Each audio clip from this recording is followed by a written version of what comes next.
اهلا بيكم. والنهارده هنعمل فيلم اكشن جامد جدا، بس قبل ما نبدا ما ننساش نصلي على النبي ونعمل لايك ونشترك في القناه عشان توصلكم كل الفيديوهات الجديده. بيبدا الفيلم بتاعنا في الحرم الجامعي، وبنشوف الجامعه كلها متدمره، وده نتيجه لاحداث شغب حصلت من الطلاب. وبيوصلوا المسؤولين من الاداره العليا وبيقابلوا عميد الجامعه عشان يحققوا في الاحداث اللي حصلت. وبنعرف ان الخناقه اللي حصلت كانت ما بين الطلاب المحليين وطالب واحد بس من خارج المدينه اسمه يوفا. وفي نفس الوقت ده مجموعه من حراس الجامعه بيروحوا يجيبوا الطالب يوفا عشان خاطر المدير والمسؤولين عايزين يقابلوه، وطبعا بياخدوه في اتوبيس خاص عشان ما فيش حد من الطلاب المحليين يهجم عليه. بعد كده بنرجع للكليه وبيتفتح تحقيق، وبنعرف ان الطلاب المحليين حاسين انهم متفوقين على اي طالب من خارج المدينه وانهم يقدروا يسيطروا عليهم كلهم. وبنعرف ان المشكله بدات في جراج الكليه، والطلاب المحليين بس هم اللي بيركنوا موتوسيكلاتهم في الجراج، الا ان يوفا قرر ان يركن الموتوسيكل بتاعه في الجراج بتاع الكليه. وبنشوف كل الطلاب المحليين بيروحوا للجراج ومعاهم عصيان البيسبول وبيدمروا موتوسيكل يوفا. ساعتها بقى يوفا مش بيسكت على اللي حصل وبيروح للجراج وبيبقى معاه عصايه بيسبول وبينتقم من كل الطلاب اللي عملوا كده وبيدمر الموتوسيكلات بتاعتهم اللي في الجراج. وبعد كده الطلاب المحليين مش بيسكتوا وبيروحوا للمطعم اللي بيتغدى فيه الطلبه اللي خارج المدينه وبيتخانقوا معاهم. لكن يوفا بيوصل للمطعم وبيفهم كل اللي حصل، وبيعرف كمان ان كروبال وده طالب من الطلاب المحليين ضرب حبيبته سيري. وبنلاقي يوفا بيروح للمكان اللي فيه رجاله كروبال وبيهاجم عليهم كلهم، وبتحصل ما بينهم معركه شرسه، ويوفا بيضربهم كلهم وبيدمر المكان اللي بيتدربوا فيه، ومفيش حد بيقدر يقف قصاده او يسيطر عليه من قوه غضبه. بعد كده بنشوف طلاب الكليه بيتقسموا لمجموعتين، مجموعه من الطلاب المحليين بقياده كروبال بيتخانقوا مع مجموعه من الطلاب اللي من خارج المدينه بقياده يوفا. بتتحول الجامعه كلها لحرب عصابات، وبيوصل يوفا للجامعه وبيكون هو وباقي الطلاب المحليين اللي اتخانق معاهم بقياده كوربال موجودين في مكتب عميد الجامعه، وبنشوف العميد بيقرر يفصلهم من الجامعه كلها. وبالليل كوربال وزمايله بيروحوا يقابلوا اخوه الكبير نارا، وبيعرف ان في طالب اسمه يوفا هو اللي ضربهم كلهم، وبيقرر نارا ان ينتقم لاخوه واصحابه. وتاني يوم نارا بيعرف من رجالته ان يوفا قاعد في مكان هادي على البحر وبيشرب شاي، وبيروح للمكان وبيكون معاه ساعتها سكينه وعاوز يستعملها ويقتل يوفا. لكن مجموعه من رجال الشرطه بينادوا على نارا وبيطلبوا منه ان ما يعملش دوشه لان في موكب وزير جاي في السكه. في الوقت ده يوفا بيمشي من المكان، ونارا بيفضل يتابع يوفا عشان ينتقم منه وبيتحرك وراه وبيراقبه. وبيوصل يوفا لصاله مالها ليلي وبيروح يلعب بلياردو، ونارا بيروح وراه وبتكون معاه رجالته عشان عايزين يضربوه، لكن يوفا بيكون واخد باله منهم وبيقدر يضربهم كلهم. وبعد كده يوفا بيودي نارا المستشفى بنفسه بعد ما بيكون بوظ له وشه. وفي الليل بيوصل البيج بوس اللي نارا شغال معاه وبيعرف باللي حصل، وبنلاقيه بيضرب كروبال لان هو السبب من الاول وخلى يوفا يضرب نارا. والبيج بوس ده بقى بيقرر ينتقم من يوفا وياخد حق نارا. وتاني يوم بتكون في حفله خطوبه لطالب من طلاب الجامعه، وكل الطلاب بيكونوا موجودين هناك، وكروبال بيشوف يوفا وبيكون عاوز يستدرجه عشان يضربه، لكن يوفا بيكون واخد حذره ومراقبهم من بعيد. وبعد كده سيري خطيبه يوفا بتروح هي وصاحبتها من الحفله، وساعتها بنشوف كروبال بيطاردهم هو ورجالته، لكن في الوقت المناسب بيقدر يوصل يوفا وبيعرف ينقذ سيري وصاحبتها، ورجاله كروبال بيهربوا من المكان اول ما بيشوفوا يوفا. بعد كده يوفا بيوصل سيري للمدينه الجامعيه، وبتكون في مشرفه صديقه لوالد سيري بتصورها وهي مع يوفا، وبنروح لوالد سيري وبيشوف الصور وبينفعل جدا وبيكون غضبان من تصرفات بنته، وبيوافق على جواز بنته من ابن واحد صاحبه عشان ما فيش حد يتكلم عن بنته. وتاني يوم بالليل جماعه كروبال بيعملوا حفله مخصوص عشان يوقعوا يوفا في فخهم ويقدروا يضربوه، وفعلا بيروح يوفا للحفله، لكن بيكون عارف ان ده فخ، ومره واحده بيهجم عليه رجاله كروبال ونارا، وبنلاقي يوفا بيضربهم كلهم بدون اي رحمه، واي حد بيقرب منهم بيهجم عليه بكل قوه ومفيش حد حتى بيقدر يلمسه. وبعد كده بيوصل البيج بوس للحفله وهو في قمه غضبه ومعاه مسدس وبيصوبه في اتجاه يوفا، لكن يوفا بيقدر ياخد منه السلاح وبيضربه وبيخليه عبره قدام رجالته كلهم. وتاني يوم في المستشفى بيظهر تقرير الطب الشرعي، والدكتور بيعرف الضابط ان الشخص اللي ضرب نارا ورجالته هو شخص فاهم كويس جدا هو بيعمل ايه، وعارف الاماكن المؤثره اللي ضرب فيها نارا ورجالته. وبعدها مدير الجامعه بيكون عامل اجتماع مع اولياء الامور اللي عاملين مشاكل وشغب في الحرم الجامعي، ومدير الجامعه بيهين جدا والد كروبال وبيطرده بره مكتبه. وهنا بيوصل والد يوفا للمكتب وبينفعل عليه المدير وبيطرده هو كمان. والد يوفا بيقابل ابنه وبيهينه على اللي عمله، وبيعرفه ان هو مغرور ومتكبر وبيعمل مشاكل وبيورطه فيها معاه دايما، وبيعرفه ان هو مش عايز يشوف وشه مره تانية غير لما يصلح سلوكه ويقدر يتحمل المسؤوليه. من ناحيه تانية بنشوف مدرب مصارعه حره بيقابل مسؤول في وزاره الرياضه، وبيطلب منه ان في مجموعه من الرياضيين كانوا بيتمرنوا معاه وعاوز الدوله تحميهم وتضمهم للمسابقه الرسميه لفرق المصارعه لان كده ممكن مستقبلهم يتدمر تماما. وساعتها هنا بنعرف ان يوفا كان بيتدرب مصارعه مع المدرب، وانه ساب المجال بقاله فتره طويله لانه كان بيتم استغلاله في المراهنات على المباريات. وفي نفس اليوم بالليل مدير الكليه بيقابل رؤسائه اللي بيطلبوا منه يلغي امر فصل طلاب، وبيخرج مدير الجامعه من المكان وهو زعلان لانه بيحس ان هو كده عباره عبارة عن دمية بيتم التلاعب بيه وهم اللي بيحركوه زي ما هم عايزين. وهو في طريق خروجه بيشوف والد كروبال في المكان وبيعرف ان هو اللي تواصل مع رؤسائه عشان يضغطوا عليه ويلغي القرار. وبيرجع مدير الجامعة للسكن الجامعي للطلاب وبيقابل يوفا وبيعرفه انه لغى قرار الفصل وبيطلب منه انه يرجع هو وباقي زمايله للدراسة. وتاني يوم كروبال وزمايله بيوصلوا للجامعة وبيركنوا الموتوسيكلات بتاعتهم في الجراج، لكن بعد شوية بيوصل يوفا وزمايله وبيركنوا في نفس المكان، لكن مفيش حد منهم بيقدر يقرب من التاني. وفي نص اليوم كروبال وزمايله بيتخانقوا على الملعب مع زمايل يوفا وبيعملوا حجة عشان يبدأوا مشكلة من تاني داخل الجامعة، وكروبال بيكون مستني يوفا عشان يتخانق معاه، لكن بنشوف يوفا بيروح للحصة بتاعته وما بيكونش مهتم باللي بيحصل، لدرجة ان زمايله بيكلموه عشان يحميهم لسه هو مش بيرد عليهم. ولما يوفا بيرفض ان يساعد زمايله عشان مهتم بالدراسة بنلاقي كروبال وزمايله من تلقاء نفسهم انسحبوا من المشكلة برغم انهم اصلا اللي كانوا عايزين يعملوها. وبنلاقي اخت يوفا بتتجوز بس هو مش بيحضر حفل فرحها لانه متخانق مع والده من اخر مرة. ومن ناحية تانية بنشوف يوفا خلص دراسته وبيروح يقابل المدير بتاع الجامعة وبيودعه، والمدير هنا بينصحه انه يركز في مستقبله ويبعد عن اي دوشة ومشاكل ممكن تحصل او يدخل نفسه فيها. وبيرجع بعد كده يوفا لبيت والده وبيلاقي موجود هناك مجموعة من البلطجية اللي بيهددوا والدته واخته وبيهجم عليهم وبيضربهم كلهم، وبتكون في مجموعة منهم بتهرب منه في الاتوبيس العام، لكن يوفا مش بيسيبهم وبيروح وراهم وبيكمل فيهم ضرب، وبيقدر في النهاية انه ينقذ اخته وامه. ويوفا بيعرف من اخته ان والده استلف مبلغ كبير جدا عشان حفلة خطوبتها، ومن بعد حفلة الخطوبة هو اختفى، والناس دي اللي كان مستلف منهم الفلوس بدأوا يتصلوا بيهم ويطلبوا فلوسهم وهددوهم بشكل مستمر. وتاني يوم بنلاقي يوفا خارج من بيته وبيكون في عدد كبير من الناس واقفين قدام البيت وبيطالبوا يسدد الديون اللي والده استلفها منهم. بعد كده واحد من اللي ليهم فلوس بيروح للقسم وبيرفع شكوى ضد يوفا وبيطالبوا فيها بسداد ديون والده، ويوفا بيعرفوا ان هو مش معاه اي فلوس يقدر يدفعها، وبتحصل خناقه بينهم والضابط بيبعدهم عن بعض وبيخلي يوفا يمشي من القسم. بعد كده بنلاقي البنك اللي والد يوفا شغال فيه بيحجز على العفش بتاع بيته والاشياء المهمه اللي في البيت لانه بقاله مده ما دفعش القرض اللي اخده من البنك. وتاني يوم خطيب اخت يوفا بيقرر ان ياخدها ويمشوا من البيت، بس اخت يوفا بترفض تروح معاه وبتفضل موجوده في بيتها مع اخوها وامها. بعد كده يوفا بيفضل يدور على شغل عشان يقدر يسدد فلوس القروض اللي والده استلفها من الناس، وبيفضل يلف على كل مكاتب العمل لحد لما بيتعب، وبعد كده بيجيب اخره خالص ومش بيلاقي مكان يشتغل فيه بشكل منتظم ودايم. بعدها بيقرر يوفا ينزل يشتغل بالموتوسيكل بتاعه كمندوب توصيل طلبات عشان يقدر يجمع اي فلوس. وبعد كده يوفا بيعمل علاقه كويسه ما بينه وما بين زمايله في الشغل وبيكون هادي جدا من الاول ومش بيعمل اي مشاكل نهائي. وفي نفس اليوم بالليل بيرجع يوفا للبيت في عز الشتاء وبيلاقي واحد من اللي ليهم فلوس مستنيه قدام البيت وبيعرفه ان هو كان صديق والده واخد منه مبلغ فلوس وهو محتاج الفلوس لان ما عندوش مصدر دخل تاني. وبيدخل يوفا البيت وبينفعل جدا على امه بسبب ان والده هرب وسابه انه يكون مسؤول عن دفع الفلوس اللي استلفها، وكل ده عشان خاطر يعمل حفله كبيره ويتباهى قدام الناس بخطوبه بنته. وامه بترد عليه وبتعرفه ان والده طول عمره كان بيستلف فلوس وبيسدها، وكمان بتفهمه ان الفلوس اللي كان بيستلفها دي كان بيساعده بيها عشان يتدرب في المصارعه وانه كمان يكمل دراسته، وكان بيوفر له بيها كل احتياجاته اللي كان بيطلبها. وهنا بيتضايق يوفا جدا من انفعاله على امه. وتاني يوم بالليل بيروح يوفا لشغله وبيلاقي زمايله بتوع التوصيل متعورين ومضروبين، وبيعرف ان في زبون هو ورجالته ضربوهم وخطفوا واحد زميلهم معاهم. وبيعرف يوفا رقم العربيه وبيستعد كده لطلعه جديده كلها شقاوه من بتوع زمان، وبيجمع كل اصحابه وبيحاولوا يدوروا سوا على مكان العربيه اللي زميلهم اتخطف فيها. وبيقدر يوفا وزمايله انهم يوصلوا لمكان العربيه اللي زميلهم اتخطف فيها وبيوقفوا الطريق تماما، وبيهاجم يوفا عليهم وبيضربهم وبيخرج زميله من شنطه العربيه، لكن بتهجم عليهم مجموعه تانية وبيضرب اول واحد منهم برجله في وشه بكل قوه وبيضرب التانيين بشويه لكمات سريعه بشكل متتالي، وبيطير في الجو وبيضرب برجليه وبيستعمل ايده احيانا وبيديهم بالبوكس في وشهم. وطبعا زمايل يوفا بيكونوا مستغربين ومتفاجئين من اللي بيحصل قدامهم، وواحد من اللي بيواجههم بيطلع مسدس وبيضرب نار على يوفا، ويوفا بيقدر يتفادى الطلقه وبيجري عليه بكل قوه، وكمان بيعمل واحد شقلباص في الجو وبياخد منه المسدس وبيضربه بظهر المسدس في وشه. ويوفا بيتكلم مع اصحابه وبيقول لهم ان اهم حاجه في الحياه الواحد يحترم نفسه ويحترم اللي حواليه، وبيقول للزبون ان المره الجايه لازم يحترم نفسه وما يتغرش على خلق الله لان كلنا من الاخر ولاد تسعه. وهوبا مره واحده بيضربوا ركله قويه في وشه وبيوقعه. ومن ناحيه تانية بنلاقي مدرب يوفا في المصارعه بيوصل لدليل براءه يوفا زمان من قضايا التورط في المراهنه، ولجنه التحقيق بترفع من عليه الحظر وبتقرر ترجعه مره تانية للتدريبات،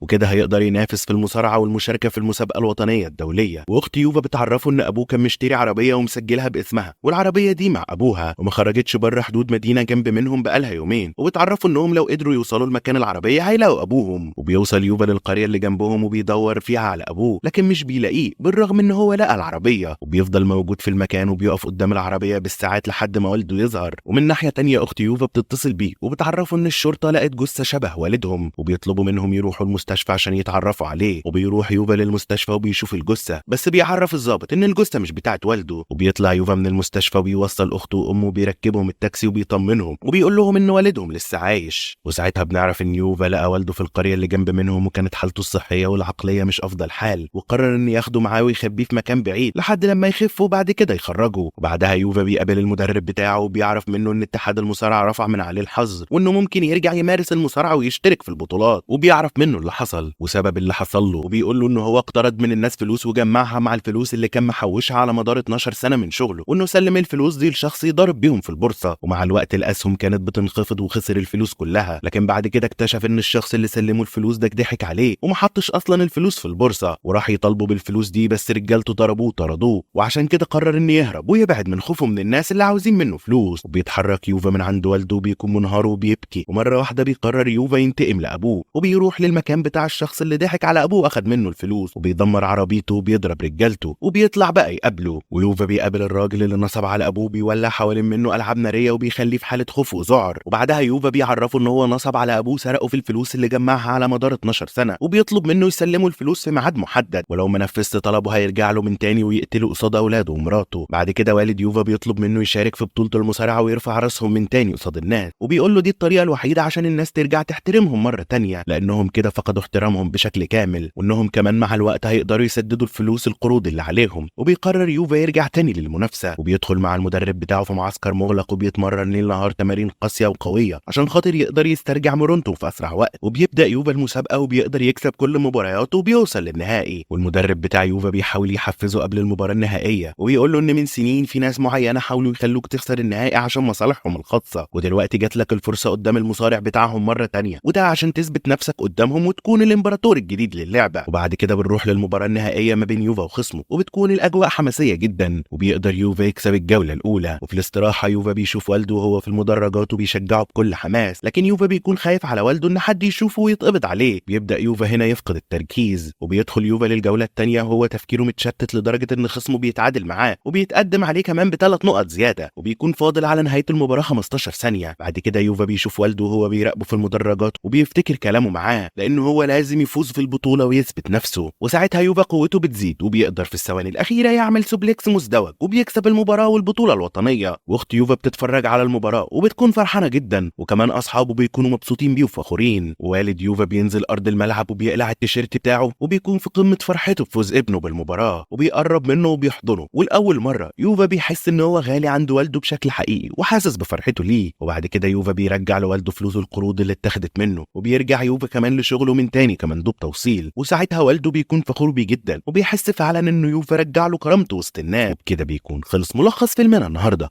اهلا بيكم، وفيلم النهارده قصته هتعجبك جدا، لكن قبل ما نبدا ما ننساش نصلي على النبي ونعمل لايك ونشترك في القناه عشان توصلكم كل الفيديوهات الجديده. بيبدا الفيلم بالظابط بركاش، ومعروف عنه القوه والشجاعه ومدافعته عن حقوق الناس، وهو كمان بيقف في طريق الظلم، ومراته بتبقى ميته وهو اللي بيربي بنته الوحيده. وبيروح بركاش لبنته اللي اسمها لاكي المدرسه عشان يحضر الحفله بتاعتها، وبتبقى لاكي واقفه ومستنياه، واول ما بتشوفه بتفرح وبتسال ابوها هي ممكن تفوز بالجوائز كلها، وبيرد عليها بركاش بيقول لها ان هي تدعي ربنا وهو اللي هيحقق حلمها. بعد كده بنشوف لاكي وهي بتقدم عرض على المسرح، والكل بيكون مبسوط فيها وفعلا بتقدر تفوز بكل الجوائز. وبعد كده بنشوف بركاش وهو بيهتم بلاكي، حتى اللعب بيلعبوا معاها وكمان بيعلمها تعزف، وبيبقى هو كل حياتها وهي كل حياته. وفي يوم عيد ميلادها بيقدم لها بركاش هدايا غالية جدا، لكن بتقول له لاكي ان بتمن الهدايا دي ممكن تتعلم بنت الخدامة. تطلب من ابوها ان هو يساعدها عشان تتعلم وتبقى زيها، وبيتأثر فعلا بركاش من كلام بنته وبيبص لها وهو فرحان بيها وبيقول لها اطلبي من ربنا وهو يستجيب. وبياخد بركاش بنته وبيروح لبيت اخواته، لكن اخواته بيقابلوه وحش جدا، وبنعرف انهم بيكرهوه بسبب حب الناس ليه، لدرجة انهم بيعاملوا لاكي نفس المعاملة. وبيتضايقوا اخوات بركاش اكتر لما بيشوفوه بيدفع فلوس كتير للكهنة عشان عيد ميلاد بنته، وبتحتفل لاكي بعيد ميلادها وهي بتكون مبسوطة، وبيجري كمان بركاش وراها وبيلعب معاها. وبعد كده بتعدي السنين وبتكبر لاكي، وبنشوفها بتحتفل بعيد ميلادها مع ابوها، وبنفس الطريقة بيبقى بركاش فرحان بيها، فبيقول لها ان السنة الجاية في عيد ميلادها هيعرفها طموحها في الحياة. تستمر لاكي في العزف، وبيفضل بركاش يهتم بكل تفاصيلها حتى وهي كبيرة، هم برضو بيغنوا ويرقصوا. في نفس الوقت بنشوف ضباط شرطة في بيت واحد اسمه ديفا، وبنعرف انه هو رئيس عصابة ومجرم متوحش واستولى على كل فلوس ابوه، وانه اشتغل بيها في السياسة، وانه هو بيحب اخوه جدا وبيكره ابوه، ومحدش اصلا بيقدر يقف قدامه ولا حتى الشرطة. وبنعرف كمان كمان ان مجموعة من الشباب ضربوا اخوه وكانوا عايزين يقتلوه، فقبضت الشرطة عليهم، لكن ديفا امرهم ياخدوا الشباب دول على بيته بمساعدة الوزير شريكه. وبيخرج ديفا وبيقوم الوزير وابوه يقفوا من خوفهم منه، وبياخد ديفا بركات ابوه وبيبص للشباب وهو متعصب، وبيقول له الوزير يتكلم معاهم بسرعة عشان يرجعوهم الاسم بسرعة. وبيقول ديفا للشباب اخويا قدامكم، قربوا اقتلوه. وبيستغربوا كل اللي موجودين من كلامه، وبيأمر واحد من رجالته يرمي لهم سلاح، وبياخدوا الشباب السلاح وبيبدأوا يهجموا على ديفا. فبيرمي ديفا عملة معدنية في الهواء، وقبل ما بتنزل على الارض بيضربهم وبيخلص عليهم كلهم، وبيقول لهم اخويا نقطة ضعفي واي حد هيقرب منه هيموت. وبيتفاجئ الوزير وظباط الشرطة من قوته، وبيسأل ديفا ابوه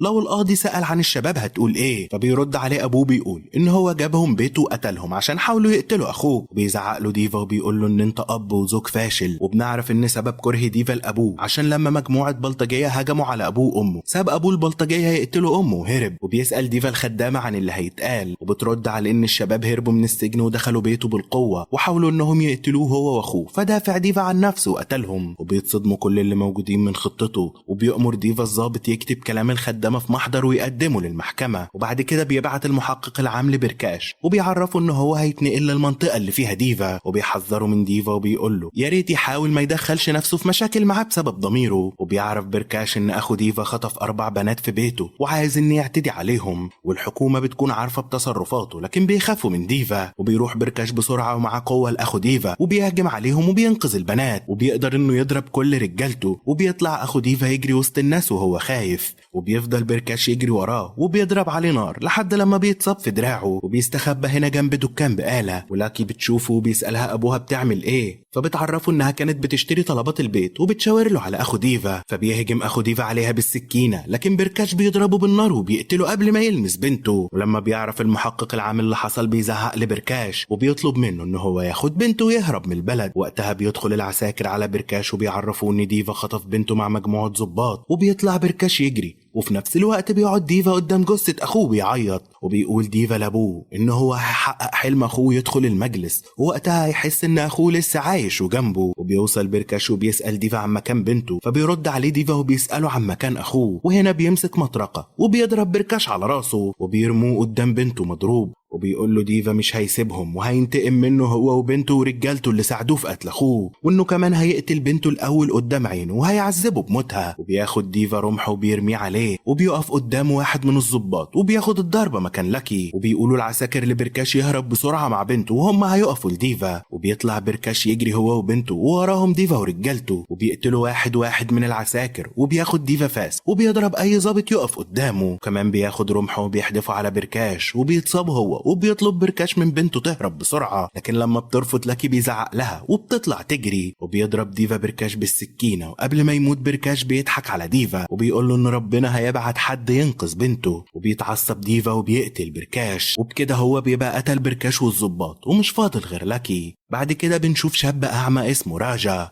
وبنعرف إن هو شجاع وقوي وشخصيته مضحكة جدا. وبيقف راجا في موقف الأتوبيس وبيمسك في عربية وبيطلب راجا من جوجل يساعده يعرف طريقه. بعد كده بيوصل راجا لنادي الشرطة وبيقابل صاحبه بوجي، وبيروح راجا المدرب فريق الكباجي وبيجيب له موافقة إنه ينضم لفريق الشرطة ويلعب معاهم، لكن المدرب بيرفض عشان أعمى. وبيبدأ الماتش وبيفوز الفريق في الشوط الأول، وبيطلب راجا من المدرب إنه ياخد فرصة ويلعب معاهم، لكن بيضحك المدرب وبيتضايق راجا وبيقلع تيشيرت الفريق وبيروح للفريق الخصم وبيطلب منهم ياخد فرصة يلعب معاهم. وفعلا بيوافق مدرب الفريق التاني وبيبدأ الشوط التاني، وبيقدر راجا إنه يسجل أهداف كتير. وهنا بيفوز فريق راجا على فريق الشرطة، وبيتفاجئوا الكل من مهارته وقوته. وبياخد راجا الكاس وبيفضل يغني ويرقص مع فريقه. وبالليل بيرجع راجا بيته مع صاحبه وبينادي على مامته، وبنعرف وقتها إن والدته أنت لاكشمي ضابط في شرطة النساء، وبيوريها راجا الكاس وإنه قدر يفوز. لكن بتقول له مامته إن حلمها تشوفه ضابط في الشرطة، وبتعرفه إن المحقق العام هيطلع مجموعة ضباط في مهمة سرية وحلمها إنه يبقى واحد منهم. وبتحكي له قصة لاكي وإن عمامها رفضوا يحموها ويقفوا معاها، لكن لما عرض عليها المحقق العام حراسة من الشرطة رفضت عشان مفيش ضابط تاني يموت بسببها. وبنعرف إن المحقق العام قرر يعين ضباط يحموها من غير ما تعرف، وبتطلب والدته يقف هو مع لاكي ويحميها. وبتحكي له إن لما كان صغير عمل حادثة وكانت محتاجة مبلغ كبير تعمل له العملية، ورفضوا زمايلها إنهم يساعدوها، لكن بركاش وقتها كان الضابط المسؤول في الاسم اللي كانت شغالة فيه، وهو الوحيد اللي وقف جنبها وادالها الفلوس وانقذ حياته، وبتقول له ان هو لازم يرد الجميل ويحمي بنته وينقذها. وفعلا بيوافق راجا ان يساعدها. وتاني يوم بتاخد لاكشمي ابنها وبتروح لمكتب المحقق العام بسلة حلويات لمراته، وبتطلب منه ياخد ابنها مع الضباط في المهمة السرية، لكن المحقق بيرفض وبيقول لها هيعمل ايه لانه اعمى. وبتتصل مرات المحقق عليه وبتسأله عن حلويات لاكشمي، وبتقول له ما يرجعش البيت من غيرها. وقتها بيضطر المحقق يقبل براجا وياخد منهم الحلويات لمراته. وتاني يوم في طريقهم للاكي بيسمع راجا صوت عزف جميل، وبينزل من العربية وبيمشي ورا الصوت لحد لما بيقف قدام لاكي، وبيقول من ريحة العطر اللي بيعزف ده بنت، لكن ده عزف حزين ومحتاج شوية من السعادة. وبتنادي صاحبة لاكي عليها عشان يمشوا، وبتطلع تجري، وبيقول له صاحبه ان دي البنت اللي احنا بندور عليها. وبينادي راجا عليها بصوت عالي وبيقول لها انا مش هسيبك غير لما اشوفك سعيدة. وبتروح لاكي تعيش في بيت صاحبتها بعد ما تخلى عنها اعمامها وطردوها من البيت. واول ما بتدخل لاكي بيت صاحبتها بتشوف ابوها بيحاول ينتحر، وما بتبقاش دي اول مرة لكن بيفشل. وبتعرف منه ان هو كان اكبر تاجر شاي، لكن صاحبه كان عنده بنك وخلاه ياخد قرض بالقوة ب5 مليون دولار.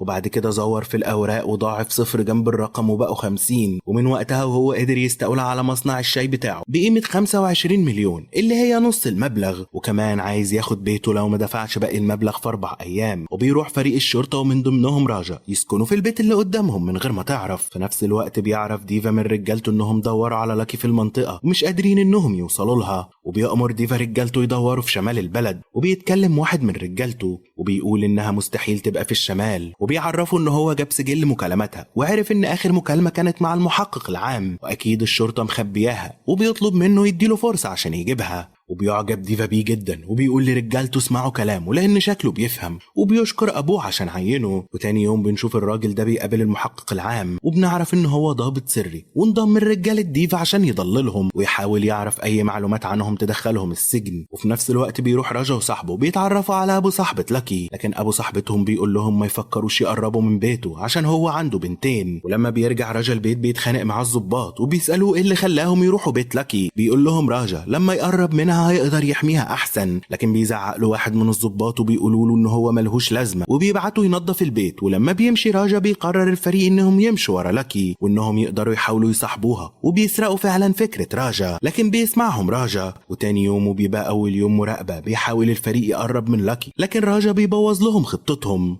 وتالت يوم مراقبة بيمشي راجا وصاحبه ورا لاكي وبيطلب منها انها تديله فرصة ان يدخل السعادة للحن بتاعها. وبتقف لاكي تقول له ان قلبها بقى زي الحجر ما بيحسش بالحب والسعادة، فبيرسم راجا وش بيضحك على الحجر وبيقول لها على الاقل تحاول ان هي تضحك وتطلب من ربنا يسعدها. وقتها بتفتكر لاكي كلام ابوها وبتوافق ان هي تصاحب راجا. وبيتصدم الفريق لما بيشوف لاكي مع راجا وبيضحك راجا وصاحبه على شكلهم. وبالليل بيروح ديفا ابوه عيد ميلاد الوزير، وبيطلب ديفا من الوزير يدخل المجلس، فبيقول له الوزير ان الانتخابات خلصت وتعين واحد خلاص. وبيتعصب ديفا وبيطلع مسدس وبيضرب الراجل اللي اتعين في المنصب، وبيقول له بكده المنصب بقى فاضي ويقدر يعينه. وبيخاف الوزير وبيقول له عشان يدخل عالم السياسة لازم انه يبعد عن كل جرائم القتل اللي بيعملها. وفعلا بيوافق ديفا وبيقول له ان هو هينفذ اخر جريمة وهي ان هو يقتل لاكي. تاني يوم بيروح راجا لاكي وبيشوفوا ابو صاحبتها بيحاول ينتحر تاني، ولما بيسألوا لاكي عن السبب بتحكي لهم قصته وبتطلب من راجا يساعده عشان تبقى مبسوطة، خصوصا ان هو الشخص الوحيد اللي فتح لها بيته. وبيوافق فعلا راجا وبيتفق مع ابو صاحبتها على خطته وهي انهم يسرقوا البنك. وفعلا بينفذ راجا وفريقه الخطة وبينجحوا وبيقدروا يرجعوا لابو صاحبتها فلوسه. وبتقبض الشرطة على صاحب البنك ومش بيبقى قدامه غير ان يرجع ال50 مليون للبنك من حسابه الشخصي عشان يحمي نفسه من السجن. وبالليل بيكلم راجا مامته وبيحكي لها ان هو قدر يخلي لاكي مبسوطة، وبتروح لاكي بتقعد جنبه وبتسمعه وهو بيقول يا حبيبتي، فبتسأله بتكلم مين،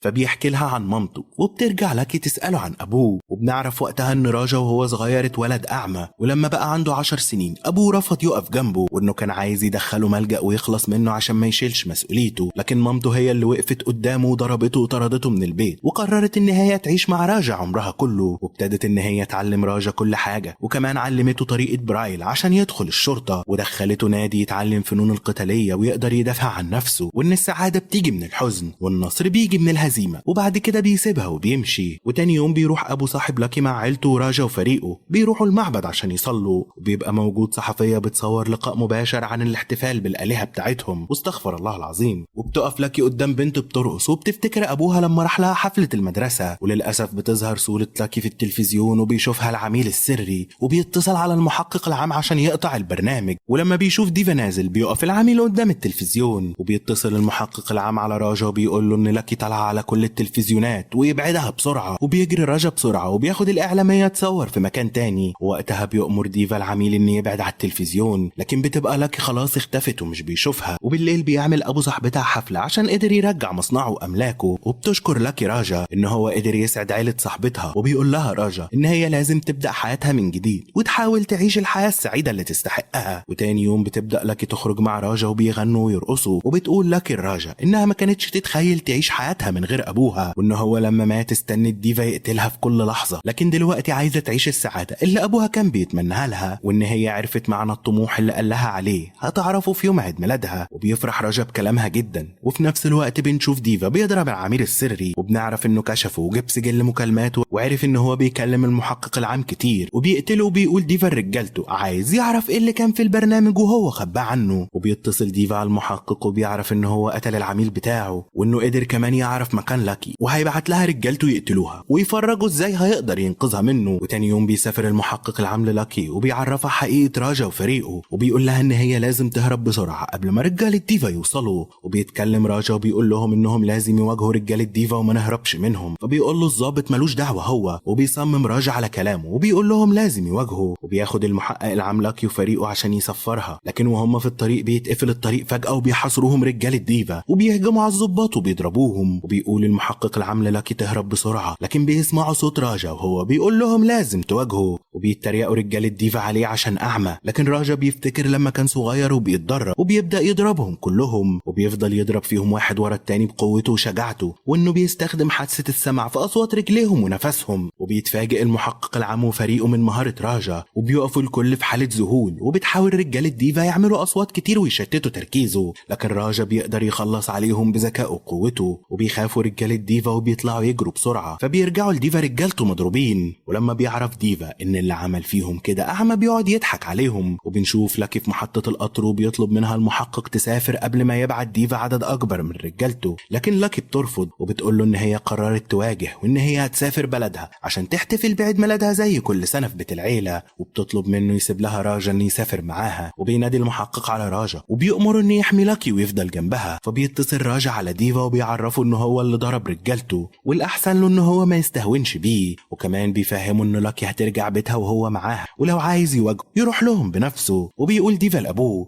ان يتصل بعمه اللي ساكن في نفس بلد لاكي ويقتل راجا، عشان ديفا عنده ميعاد مع الوزير وهيقدم ورق ترشيحه، وانه مش هيقدر يروح يقابل راجا. بعد كده بنشوف عمام لاكي وهم بيضربوا مراتاتهم من غير اي سبب، وبيروحوا الكهنة لاخوات بركاش يطلبوا منهم الفلوس اللي اخوهم كان بيدفعها كل سنة في الاحتفال، وبيرفضوا اخواته يدفعوا الفلوس وبيمسكوا الكهنة وبيضربوهم. وبيتعصب الكاهن وبيقول لهم ان هيوصل واحد هينتقم لهم ويرجع حقهم، وفعلا بتوصل لاكي البيت اعمامها ومعها راجا، واول ما بيشوفوها بيطردوها. وبيقول لها واحد فيهم انهم افتكروا انها ماتت وخلصوا منها، وبتتصدم لاكي جدا من كلامهم، وبيتضايق راجا وبيقول لهم ان الاحتفال هيتعمل زي كل سنة. وبيخرج الخادم وهم بيتكلموا مع فاكهة للاطفال وبيسألهم يقطعها ولا لا، وبيتعصب واحد من اعمامها وبيحدف الفاكهة لفوق في الهواء، فبياخد وقتها راجا سيفه وبيقطع الفاكهة وبيتصدموا اعمام لاكي، والفاكهة بعد كده بتقع متقطعة في ايديهم وبيخافوا وبيضطروا انهم يدخلوا لاكي للبيت. ولما بتدخل لاكي البيت بتزعل لما بتلاقي اعمامها شالوا صورها هي وابوها ورموها في المخزن، وبيتضايق راجا جدا عشانها. وبالليل بيتصل راجا بمامته وبيحكي لها اللي حصل معاه، وبيسمع صاحب راجا اعمامها وهم بيتفقوا انهم يقتلوا راجا ويخلصوا منه، وبيجري صاحبه على راجا وبيحكي له اللي سمعه، فبيعمل راجا خطة انه يعلمهم بيها الادب. وبيطلعوا اعمام لاكي لما الكل ينام عشان يقتلوا راجا وبياخدوا السيف من جنبه، لكن فجأة بيلاقوا راجا بيقوم من السرير وبيقفل باب الأوضة، وبيقول لصاحبه في حرامية في الأوضة، وبيطلع صندوق فيه كل أنواع الأسلحة وبيرمي أول سكينة في الهواء، فبيتعور أعمام لاكي وبترجع السكينة الراجا وفيها دم. وبكده بيتأكد إن في حد في الأوضة، فبيطلع سبراي وولاعة وبيبدأ يرش السبراي وبيولع في كل مكان لحد لما بيحرق وش أعمام لاكي، وبيضطروا وقتها إنهم يتكلموا وبيقولوا الراجا إنهم داخلين الأوضة عشان يخدموه لأنه ضيفهم. وتاني يوم بتقدم لاكي لولاد عمها الهدايا، لكن عمامها بيضربوا الأطفال عشان خدوها منها، وبيسمعهم راجا وبينزل يسألهم ايه اللي بيحصل، وبيبدأوا الأطفال يحكوا له ان أهلهم ضربوهم عشان أخدوا الهدايا، وكمان بيضربوا أمهاتهم من غير أي سبب. وبيقرر راجا وقتها ينتقم منهم، وبيديهم اختيارين للعقاب، الأول ان هو يطلع أي سلاح من صندوقه ويضربهم بيه، والتاني انهم يشتغلوا شغل البيت مكان مراتاتهم لمدة ساعة. وقتها بيختاروا أعمام لاكي انهم يشتغلوا شغل البيت، وبيفتكروا طبعا ان مراتاتهم مش هيقدروا يعملوا لهم حاجة. لكن المفاجأة هنا ان مراتاتهم بيقرروا يرجعوا حقهم وينتقموا منهم، وبيبدأوا يضربوهم بالأقلام على وشهم، وبيغنوا مع راجا وهم مستمتعين بضربهم، لدرجة ان الأطفال بيبقوا مبسوطين باللي بيحصل. وبدل ما بيشتغلوا ساعة بيشيل راجا حجارة الساعة، وبيشتغلوا 5 ساعات وهم بيتضربوا لحد لما بيتعلموا الأدب. وكمان بيدفعوا فلوس الاحتفال غصب عنهم. وبيجي يوم الاحتفال وبتتفاجئ لاكي بواحد صاحب أبوها داخل عليها، وبتكون معاه مجموعة كبيرة من البنات ومن ضمنهم بنت الخدامة. وبنعرف وقتها ان بركاش نفذ أمنية لاكي في عيد ميلادها، وصرف على بنت الخدامة في تعليمها لحد لما دخلت كلية الطب. وكمان في كل سنة كان بيتبنى بركاش تعليم لبنت جديدة لحد لما كون مجموعة البنات دول، وكلهم دخلوا كليات كبيرة. وبتقع لاكي من صدمتها على الأرض وبتفضل تعيط، وبيتجمع حواليها كل البنات وبيقولوا لها ان هي لازم تبقى فخورة بأبوها لأنه هو كان شخص عظيم، وبيقدموا لها ورد وهدايا لعيد ميلادها. ترجع لاكي تضحك من جديد وهي بتفتكر أبوها وكلامه، وبتشكر راجا عشان رجعها بلدها. وبتقرب لاكي من أعمامها وبتتأسف لهم على تصرفات راجا، وبتعرفهم ان هي هتسيب البيت وتسافر بعد الاحتفال ومش هتضايقهم تاني. وبيتأثر راجا باللي بيحصل، وبيقول لأعمامها ان الناس الغريبة بتدور على سعادة لاكي، وهم أهلها بيدوروا ازاي يتخلصوا منها. وهنا بيتعلموا أعمامها الدرس، وبيتغيروا وبيعلقوا صورة لاكي مع أبوها على الحيطة، وبيعتذروا لها على كل التصرفات اللي زعلتها منهم، وانهم هيبدأوا معاها صفحة جديدة بالحب. وفعلا بيبقوا عيلة واحدة. وبتبص لاكي الراجا وهي بتضحك، وبيروحوا كلهم على المعبد عشان يحتفلوا. وهناك بيوصل عم ديفا مع رجالته عشان يقتل لاكي وراجا، وبيقف راجا قدام لاكي وبيقول لها تدخل تصلي لحد لما يخلص عليهم. وبيقول عم ديفا لرجالته ان هو عايز يلف وشه ويرجعه، يلاقيهم خلصوا عليه. وفعلا بيهجموا عليه رجال الديفا، واول ما بيلف عمه وشه بيتفاجئ انهم مضروبين ومرميين على الارض. وبيخاف هنا عم ديفا وبيبقى عايز يهرب، لكن راجا بيفضل ماشي وراه وبيضربه هو ورجالته وبيعلمهم الدرس. وبيتصل راجا على ديفا مرة تانية وبيقول له مهما كان العدد اللي هتبعته النتيجة هتبقى واحدة وهخلص عليهم. وبيقرر ديفا يروح له وبياخد رجالته وبيروحوا بيت لاكي، وبيبقى راجا مستنيهم وهو بيتدرب. واول ما بيوصل ديفا بيبعت واحد من رجالته ياخد لاكي بالقوة، فبيقول له راجا يرجعها تقف جنبه، لكن لما بيرفض ديفا ينفذ كلامه بيضرب راجا الراجل اللي ماسكها. ترجع لاكي تقف جنب راجا، وبيقول راجا لديفا ان اخوه اتقتل عشان عمل حاجة غلط، وبركاش قتله عشان كان بينفذ واجبه، وبعد كده هو قتل بركاش ورجالته ويبقى الموضوع خلص ويسيب لاكي تعيش الحياة اللي تستحقها. لكن بيبص ديفا لعين لاكي وبيلاقيها كلها ثقة، فبيتعصب وبيأمر رجالته يقتلوها، لكن راجا بيضربهم كلهم بسيفه وبيحط بعدها السيف على رقبة ديفا، وبيعمل راجا خط بينهم وبيعرفهم اللي هيعدي الخط ده هيموت.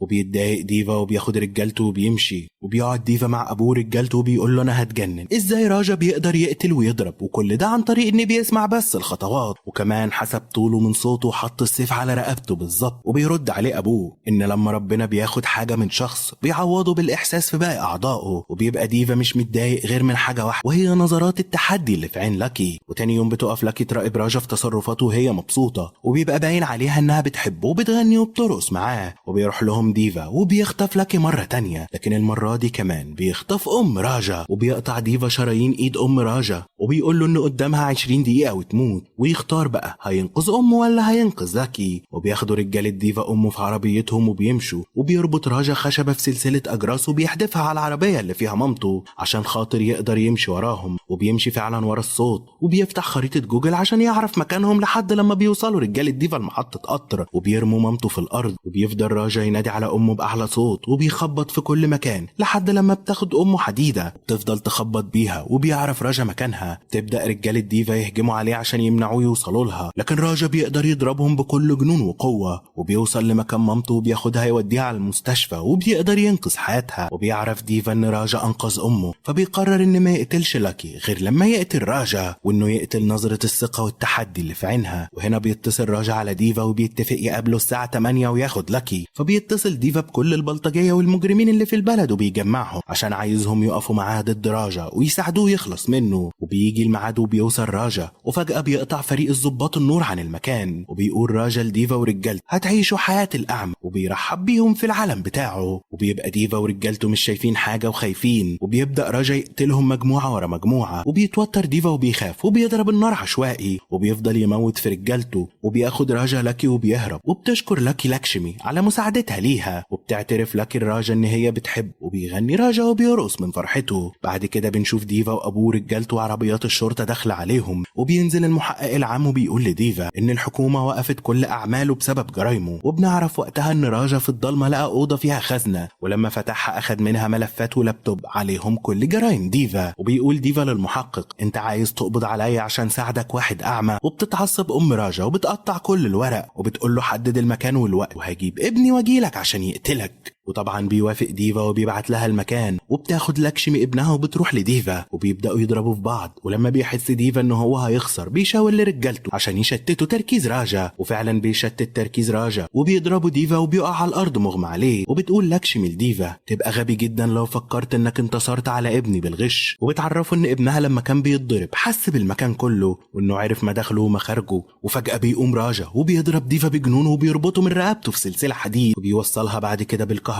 وبيكهربوا. وبتفتكر لاكي وقتها ابوها لما قتلوا ديفا، وبتحس ان حقه بيرجع. وبيوصل المحقق العام وبيسأل الخدامة يكتبوا ايه في المحضر، وبتقول لهم هي ان ديفا حاول يقتل رجالة الشرطة فضربوا عليه نار. وبيطلع المحقق مسدسه وبيضرب ديفا بالنار، وكده بيخلص منه وبيتجوز راجا من لاكي. وبيسافر راجا بعد كده في مهمة جديدة لأوروبا. وبكده بيكون خلص ملخص فيلمنا النهاردة. وما تنسوش تعملوا لايك على الفيديو وتشتركوا في القناة لو انتوا جداد معانا.